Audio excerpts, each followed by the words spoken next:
Hey guys, this is episode 5 of my Pokemon Emerald Seaglass Wishlocke challenge.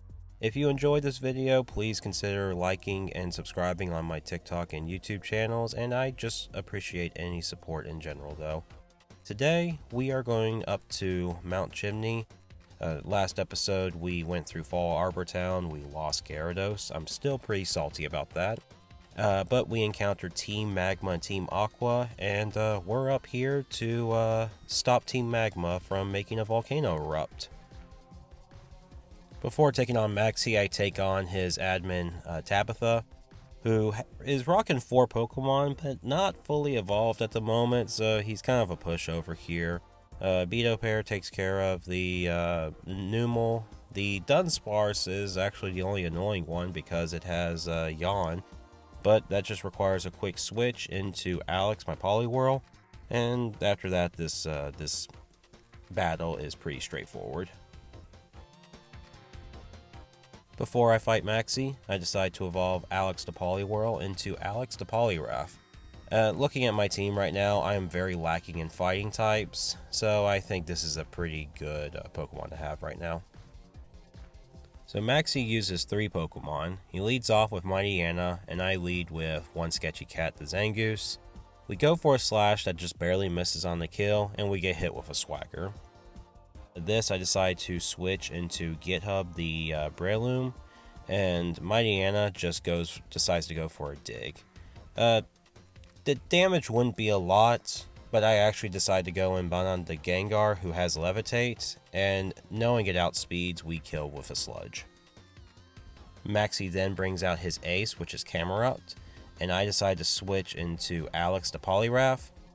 I figured he could tank any move, but Camerupt whiffs and goes for an Amnesia, so we outspeed and go for a Waterfall and get the one-shot. Now, his last Pokemon, Gligar, is actually the scariest Pokemon on this version of his team.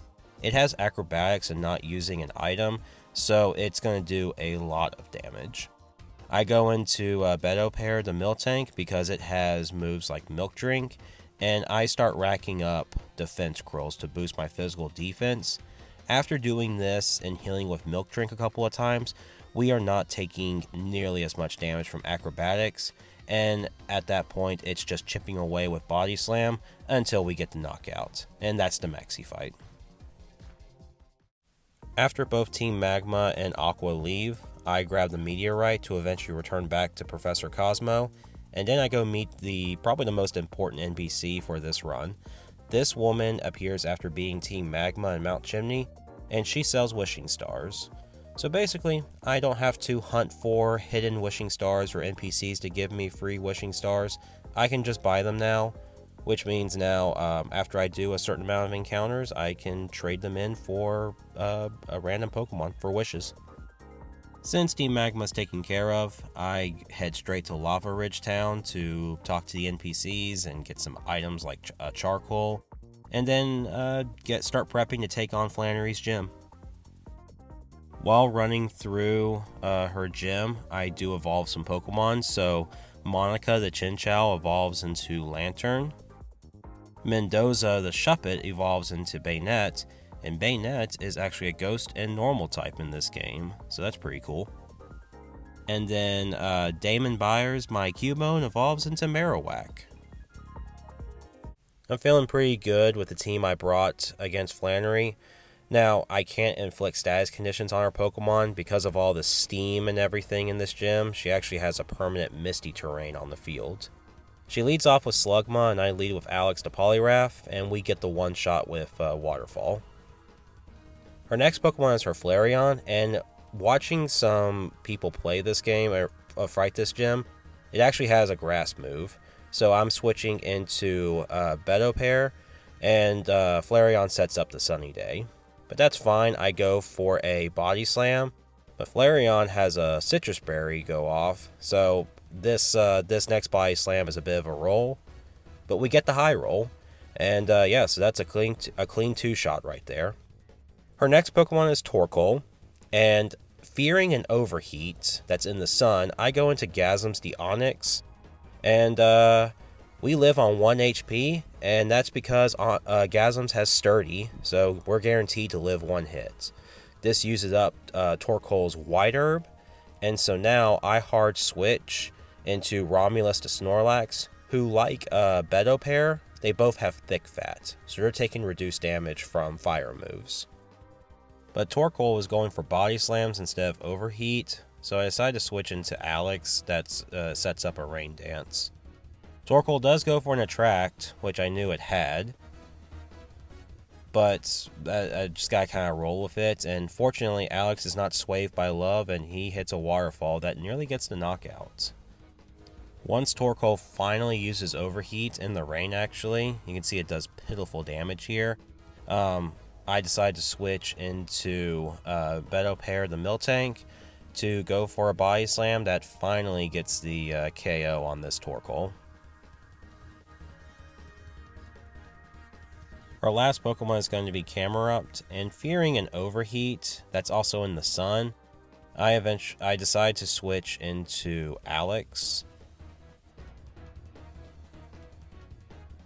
who survives a critical hit overheat in the sun, just 15 HP left, so that was really scary. Thank you, my dude. I go into Miltank on a reduced overheat in the sun, and that barely does any damage, so just like with Maxie's Gligar, we are just going to Milk Drink and Body Slam when we're healthy, and that's it. We get through Flannery's Gym deathless.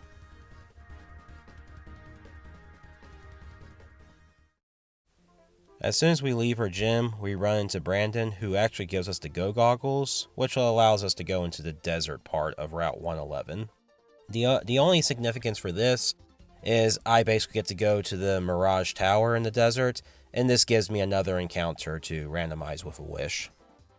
With Flannery done with, I decided to use my metal coat I found earlier to evolve Gasms to Onyx into Gasms to Steelix. Before going back to Petalburg City to take on dear old dad, let's do some wish encounters. I got 6. The first one's going to be 448 Mez the Skitty, Fallen Order the Nincada, Andres the Illumise, Giovanni the Cacnea. Funny enough, we get our own Torkoal, and you're going to be Michael. And lastly, Kyler Yap the Kangaskhan. So, got some pretty good encounters here. And now it's time to head to Petalburg City. Tune in for the next episode, and I get to take on Dad.